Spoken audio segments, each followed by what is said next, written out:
ఈరోజు దేవి నవరాత్రుల్లో 6వ రోజు అవతారం వచ్చేసి లలిత త్రిపుర సుందరి దేవి అవతారం అండి. ఈరోజు అమ్మవారికి నేను నైవేద్యంగా అయితే పులిహోర చేస్తున్నాను.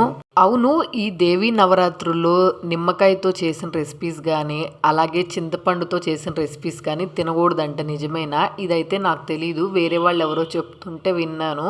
అమ్మవారికి నవరాత్రుల్లో అయితే ఖచ్చితంగా పులిహోర అయితే చేస్తాం కదండి. మరి నిజంగా అమ్మవారికి మనం పులిహోర పెడుతున్నప్పుడు నిమ్మకాయలు తినకూడదు అలాగే చింతపండు తినకూడదని ఇవన్నీ ఎందుకు చెప్తున్నారు నాకు అర్థం కాలేదు.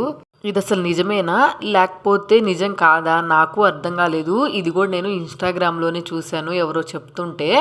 గుడిలో కూడా అమ్మవారికి నైవేద్యంగా పులిహోర అయితే పెడతారు కదండి. మనం పులిహోర చేసుకుంటుంటే ఎక్కువ నిమ్మకాయతో కానీ చింతపండుతో కానీ చేస్తాం కదా. మామిడికాయల సీజన్ ఎక్కువగా ఉన్నప్పుడు మామిడికాయతో పులిహోర చేసుకుంటాము. అలాగే ఇప్పుడు దబ్బకాయతో కూడా పులిహోర చేస్తున్నారు. అదైతే ఇప్పుడు సీజన్ కాదు కదా. మనం రెగ్యులర్గా పులిహోర అంటే దీంతోనే కదా చేసేది, చింతపండు లేక నిమ్మరసంతో. ఈ మాటకి మీరేమంటారు? నేను చెప్పింది నిజమేనా లేకపోతే నేను తెలియకుండానే చెప్పానా?